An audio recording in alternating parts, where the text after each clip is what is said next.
Olá! No programa de hoje vamos falar sobre o filme As Loucuras do Rei George, do diretor Nicholas Hytner.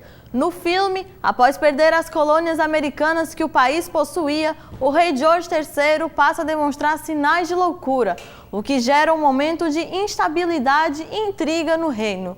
Assista agora trechos e um debate sobre o filme. Estamos iniciando mais um programa Cineclube Unifor.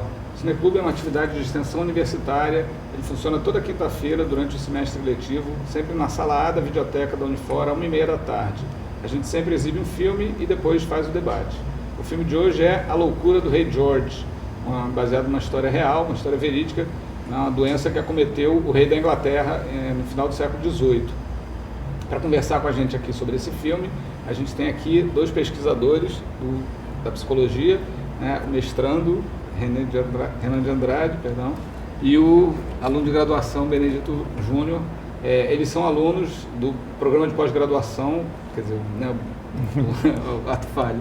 O Renan é aluno do programa de pós-graduação, o Benedito está estudando junto com a gente e é, na verdade, um laboratório. Vou pedir para eles falarem também um pouquinho sobre o que é o laboratório e como é que a gente chegou nesse lugar, no estudo desse filme.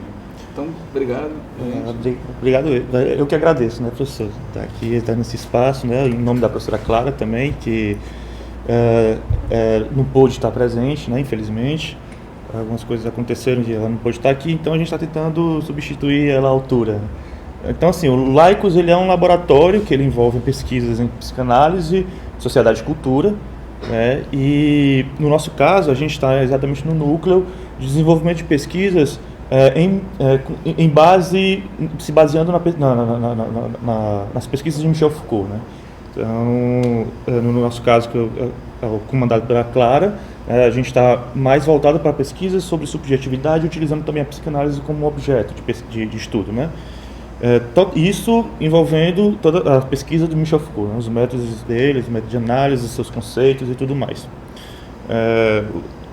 Então é isso, nosso trabalho está sendo esse, e neste semestre, a gente está estudando algo que tem tudo a ver com esse filme que você passou agora, que é o poder psiquiátrico, da formação, da construção, da constituição, na verdade, do poder em sua projeção, sua passagem da soberania para a disciplina, Então, essas aulas do Foucault estão sendo magníficas, assim, e com relação a esse filme que é citado, inclusive, na obra, cabe muito uma discussão muito bacana, e muito rica. Benedito? Sim. Bom dia ou boa tarde, dependendo da hora que você assiste esse vídeo. Enfim, eu sou o Benedito Júnior, eu sou aluno da graduação em Psicologia e estou no processo de iniciação científica. No laboratório também é propiciado essa questão do contato do aluno da graduação com a iniciação à pesquisa. É o primeiro passo para quem pretende, enfim, trilhar um pouco desse percurso. E é interessante a temática que nós estamos estudando, que diz respeito a essa questão que o Renan falou sobre o poder psiquiátrico, a constituição desse poder. E algo muito mais interessante é que a partir da obra do Michel Foucault, em um dos seus cursos, foi no ano de 1973, onde ele deu esses cursos do Colégio de França, estudando essas relações, a relação do poder, a relação da mudança do poder da soberania por poder disciplinar, essa forma mais anônima do poder, e algo que foi bem perceptível no filme, como um todo. Vocês podiam falar um pouco da pesquisa de vocês, Porque, na verdade, tem uma pesquisa geral, e aí a ideia é que cada um vá desenvolvendo as suas pesquisas, faz os seus projetos. Exatamente. Fala um pouquinho sobre isso. Não, a minha pesquisa, ela já se distancia um pouquinho do filme, mas não da temática, Que eu tô fazendo uma análise, uma pesquisa sobre as manifestações de 2013, mais como um sintoma de um novo processo de reconstituição e reposicionamento do sujeito na sociedade, Então, eu estou investigando esses modos de subjetivação que andam nascendo e que condicionaram o ambiente político para que houvesse aquele tipo de manifestação. Eu não estou entendendo a manifestação como um simples processo de pessoas indignadas que foram em massa para a rua. Não, eu Eu entendo que exista poderes, sabe, existam condições que são estrategicamente não armadas, mas estrategicamente desenvolvidas, que condicionaram essas manifestações, não só aqui no Brasil, como em todo o mundo. Então isso tem muito a ver com eu tomo, antes de mais nada, eu tomo Negri e Michel Foucault como base para a pesquisa, né? E eu entendo que é isso. Há uma reposição nos modos de subjetivação dos sujeitos desse tempo que fizeram com que deram todas as condições para que essas pessoas fossem às ruas. Então a minha pesquisa está indo mais por esse caminho. Eu não falo só um pouco não falo somente da pesquisa, mas também onde eu estou atuando no sentido dos estágios que eu estou desenvolvendo na faculdade. E o local onde atualmente eu estagio é no manicômio judiciário, que lida diretamente com essas questões da loucura, da razão, enfim. E também um dos meus grandes interesses é estudar sou envolvido com o sistema penitenciário, também desenvolver trabalhos dentro do sistema penitenciário, e estou investigando juntamente com o laboratório sobre o que nós chamamos por isso, e qual foi a emergência desse fenômeno, o que é que o legitima, o que não deixa de atravessar por todas essas questões que envolve tanto o poder como envolve a violência a respeito dele. Esse autor de referência, né, do laboratório, vocês citaram algumas vezes, né, Michel Foucault. Qual é a importância de estudar ele hoje? Isso ainda é atual, né? Você diz que o curso é de 1973. Sim. Você pode falar que já está ultrapassado. Tá não? Eu acredito que agora que estamos conhecendo mesmo Michel Foucault, né, assim, né, em sua concretude na sociedade. O Safato, Vladimir Safato, professor da USP, né, ele em uma entrevista ele disse que o século passado foi um século majoritariamente marxista, né, mas ele acredita que agora esse século XXI provavelmente vai ser majoritariamente Foucaultiano. Por que isso? Porque o Foucault ele quebra ele traz à tona a questão do poder não como algo que reprime, mas como algo que produz, né? Então, encarar o poder dessa outra forma, né? Uma forma que não é exatamente algo que está ali reprimindo a sociedade, colocando a sociedade nos seus devidos lugares, tentando governar, sabe? Não dessa forma, mas como algo produtivo que está entre nós, que nós somos agentes desse poder, é uma outra forma de se enxergar o processo de formação da sociedade, né? Então, a partir dessa ciência, desse modo de se enxergar a própria sociedade, né, eu acredito que seja uma nova forma de ação no próprio mundo, né? Essa é um pouco da minha visão que eu tenho sobre o Foucault, o que legitima a utilização para uma pesquisa mais social, né, no meu caso. Super válida as recomendações do Renan, e uma coisa que eu acho interessante é que o que é também um pouco contado no filme é essa questão dessa mudança desse poder que sai da imagem de um soberano, de uma hierarquia, para um poder que vem se exercer de uma forma anônima. E o Foucault, nos seus cursos e ao longo do seu trabalho, ele aborda como é que esse movimento aconteceu, como é que se constituiu, como é que saiu de um poder que estava enraizado na figura de um soberano que detinha sobre si a oportunidade de dizer quem deveria viver ou quem poderia servir, para um poder que vem se exercer de uma forma discreta. Mas essa forma discreta como esse poder se exerce não torna menos evidente, muito pelo contrário, torna mais forte. Porque é interessante que esse poder que Foucault vem denominado de poder disciplinar, ele é o que mais se esconde, mas é o que mais se exerce. É o que mais produz. É o que mais produz, porque ele é constituído a partir de uma rede de visibilidade, e nós podemos ver isso muito perfeitamente no tratamento que é dado ao rei Jorge, aonde há todo um jogo, toda uma estratégia que tenta a todo tempo tornar ele dócil, submisso, obediente a toda essa figura desse poder que está a todo tempo disciplinando, enquadrando, falando, e pondo o sujeito em determinados espaços, ocupando determinadas posições, e isso feito a partir de uma visibilidade que não reprime, mas que produz uma mudança de conduta, produz uma nova forma de ser. O Foucault, inclusive no começo do Vigiar e Punir, ele vai fazer uma descrição altamente crua de como era o suplício, né? E o suplício nada mais era do que a exposição do poder por si, né? O poder estava ali na teatralidade. E essa teatralidade muitas vezes causava revoltas, né? E essas revoltas, para o reinado conseguir acalmá-la, era muito complicado. E então começa a surgir o que o Benedito falou agora, né? A ideia de esconder esse poder agir sorrateiramente, né? E ela surge exatamente com a disciplina, né? Nessa passagem para a disciplina é que que o Foucault começa a identificar essa nova forma de poder. Ele diz que em um espaço de 30 anos, o poder ele começa a se remodular, a se modificar. No caso do filme, a gente consegue observar exatamente isso, porque o Foucault ele vai fazer o contrário do que o Saber de sua época dizia, que dizia exatamente que a psiquiatria surgia ali com Pinel tirando as algemas dos loucos e deixando eles livres, né? Ele vai dizer que não.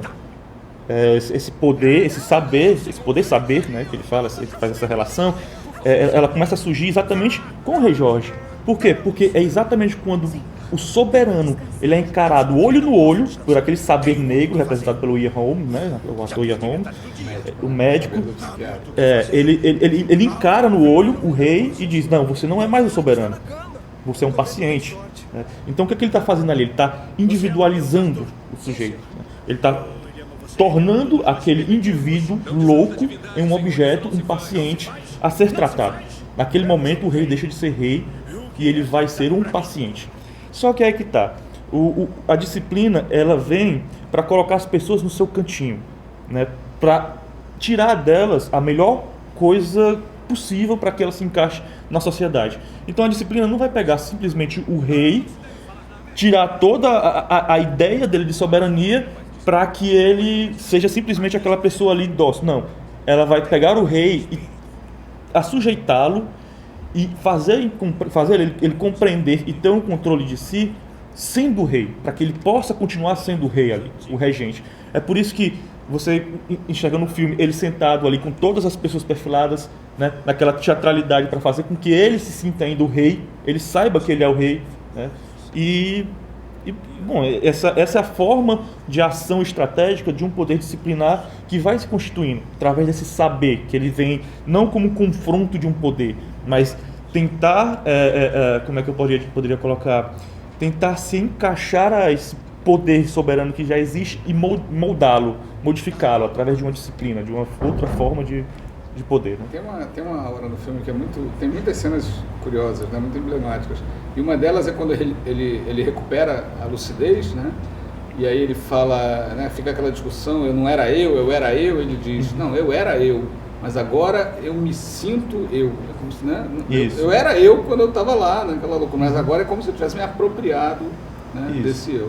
Eu queria perguntar para vocês uma outra coisa, que é assim, quando esse poder disciplinar se volta para mim ou para você, para pessoas insignificantes, né, enfim, ordinárias, tudo bem.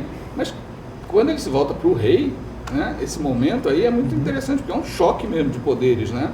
Tem um momento ali que fica, né, o rei e o médico meio disputando, né, quem é que manda e tal, que é bem emblemático dessa transformação, né? Isso. O que eu acredito é que há umas cenas no filme que o rei está ali, ele começa a ter aquele descontrole, né? E o médico faz né? Esse é meio que um condicionamento para o rei dizer: opa, tô saindo aqui da minha linha, tô saindo da minha casinha, preciso voltar. né? E aí ele volta. Mas o rei responde também, né? Na hora tem uma hora que ele responde. Vai tossir lá fora. Vá tossir lá fora. Mas sendo que quando o médico nota isso, que o rei olha para ele e diz, vá tossir lá fora, ao mesmo tempo ele está notando que o rei está no controle, né? Então, há essa disputa que, na verdade, quem ganhou foi o médico, né? O médico foi o grande vitorioso, esse saber foi o vitorioso, porque ele conseguiu fazer com que esse rei, não é que ele se curasse completamente, é tanto que tem uns viciozinhos, né? Ele fala alguma coisa com alguém, ele fala o quê, que ele identifica como personagem, né? Como se fosse um pontinho final da sua fala. E isso são os mecanismos que a mente do rei foi conseguindo se adaptar com a sua disciplina. Foi possível a ele governar a partir dessa invasão, inserção, né, do próprio saber psiquiátrico ali, né, o que transforma aquele saber psiquiátrico em um próprio poder. Por isso que Foucault ele coloca essa díade, né, essa relação poder-saber. E no filme é interessante porque você tem os três poderes. Você mostra o poder monárquico, o poder da família e o poder psiquiátrico, né? Isso, exatamente. Que é essa ideia de que você estava falando antes, não é que o poder existe ou não, você tem ou não tem. Tem vários poderes, né? Sim, era como se ele fosse constituído a partir de uma rede. São as estratégias de poder, Sim, né? São as estratégias de poder. O poder ele tem estratégias exatamente formuladas pela moral, pelos valores, né? Pelos costumes, e pelo próprio saber, obviamente. O saber talvez é o maior deles. E o poder se trata disso, ele se trata na verdade de uma relação de poder, né? A tentativa de dominação e a resistência. E a gente percebe isso muito. O Foucault, infelizmente não tem a cena no filme, mas uma das partes que o Foucault cita é exatamente a cena em que o rei, quando vão lá buscar ele joga dejetos nessas pessoas que vão lá buscar ele. Porque ele entende que esses dejetos, Foucault dizendo, ele entende que isso é um ato de insurreição, né? A insurreição daquela época atirava dejetos, coisas podres, naquela figura de poder. Então, esse ato do rei fazendo isso, na verdade, é uma fala, um discurso de que o rei está submisso a esse poder disciplinar que é a psiquiatria, né? que é o médico, que é aquele saber médico. Ele resiste. Ele resiste, né? Ele resiste. Há uma resistência. Sempre é por isso que é chamado, que é entendido que o poder, na verdade, é uma relação de poder, né? É aquela ordem que vem e que ela vai ter sempre uma resistência. E isso só existe mesmo se houver resistência. Sim, se com certeza. Resistência, ele desmonta. Né? Com certeza. Agora, uma coisa que o senhor perguntou no começo, né, como é que a gente vê o Michel Foucault na sociedade de hoje, né?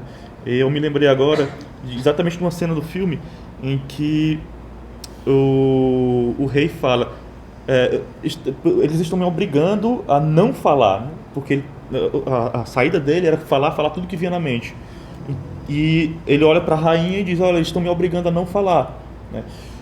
E é interessante porque a gente vê no próprio Foucault, né, e no próprio Negri, que é também um Foucaultiano, né, ele diz o seguinte, que as regras na sociedade fordistas, né, era de que no trabalho você deveria trabalhar em silêncio.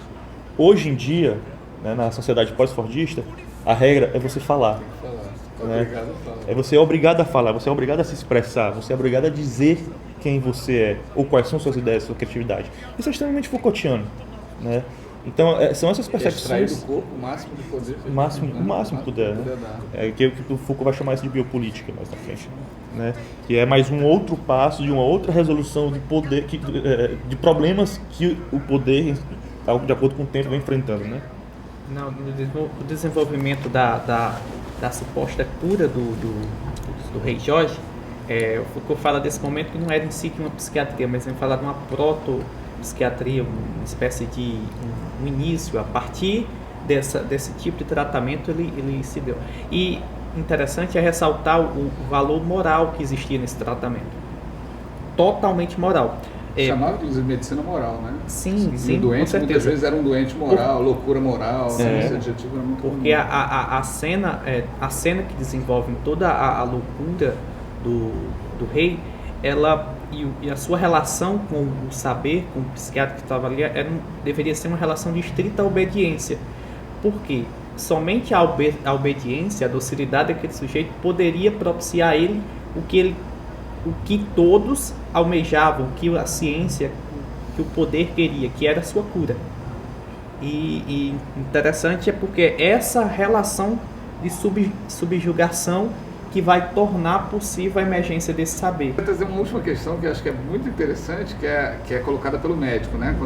Na verdade, já há médicos antes, né? Tem os médicos do rei, que já são por si só um poder, eles já estão ali com medo, e vem o psiquiatra, né? O novo, digamos assim, né? O moderno. Primeiro, uma coisa muito curiosa são os tratamentos, né? A ideia de tratamento, o que a ciência já fez, né? Colocar ventosa no rei, né? Imagina, aquele que podia tudo, agora já não pode mais nada, está despido, e ainda vão lá colocar, né, ventosas, um processo extremamente doloroso, e hoje a gente sabe que não adianta nada. Colocavam sanguessuga, inclusive, né? São as técnicas medievais. Mas o psiquiatra vem, num determinado momento, ele levanta uma correlação interessante entre a loucura e a monarquia, né? E dá a entender que a monarquia é de fato uma loucura, né? E do jeito que o filme mostra, tem uma coisa de loucura aí, né? Essa ideia de todo o poder para uma pessoa, uma família, né? O filme é muito ácido nesse sentido, né? Essa ideia de que, qual é a sua profissão? Sua profissão é sorrir e mostrar para o povo que você está feliz. Tudo, né? Assim, ainda hoje a gente tem a Inglaterra, depois dessa breve interrupção, voltou a ser uma monarquia, e a monarquia até hoje. Para mim é realmente muito estranho, assim, né? Parece um sistema de governo, não que o nosso seja muito normal, mas é muito enlouquecedor, né? Você imaginar um sistema de governo monárquico. A questão é que esse é o problema da centralização, né? Onde se centraliza alguma coisa, onde se centraliza o poder, meio que a dominação fica muito complexa, porque não tem como você dominar todas aquelas pessoas, né? Não tem como você estender isso demais. A sociedade vai mudar. Isso independente da sua dominação, a não ser que você comece a matar pessoas, e mesmo talvez você matando pessoas, isso não vai resolver nada. Então, essa questão da monarquia ser uma loucura, porque a monarquia ela acaba se formando como uma sociedade em paralelo a outra sociedade, né? Então eles se tornam uma micro-sociedade ali que tem suas regras, tem sua moralidade, tem seus valores, que é completamente diferente daquelas pessoas. No começo do filme, quando o rei começou a enlouquecer, eu fiquei olhando para aquelas loucuras do rei e eu fiquei pensando, cara, hoje em dia isso é completamente normal. A pessoa não é ser considerada louca porque saiu correndo no jardim, sabe? No mínimo seria uma visão cômica, mas no máximo seria uma visão cômica, né? Mas ser considerado louco não chegaria a esse ponto. Mas naquela época, por quê? Por causa do saber, do conhecimento ali em volta, né? Da moralidade, dos valores ali em volta, era considerado loucura porque um rei não podia fazer aquilo, né? Então, como é que pode? A figura soberana, que é a imagem para toda a sociedade, né? De como ela deve se portar, de como ela deve baixar a cabeça, fazer todo aquele tipo de arruaça, né? É engraçado, porque o rei, na verdade, pode tudo, né? Ele é onipotente, ele é né? O filme mostra várias vezes o que ele pode fazer, mas quando ele enlouquece, né? Isso começa a ficar problemático, né? Isso. Ele pode fazer tudo, mas aí agora, né? Ele não pode, né? Humilhar, embaraçar a família. Exatamente. A cena do concerto, né? Ele sobe lá e começa a tocar junto com os músicos. Né? Exatamente. Legal. Beleza? Beleza demais, foi muito bom. Ok. Queria agradecer muito a presença. Cara, realmente lembrar mais uma vez que a professora Clara Virgínia não pôde estar aqui conosco, né? Mas está aqui muito bem representada. Obrigado. Espero que tenham gostado do debate. Se quiserem participar do nosso programa, as gravações acontecem todas as quintas-feiras, na sala A, na videoteca da Unifor, a partir de 1h30 da tarde. A gente se encontra na próxima sessão. Até mais!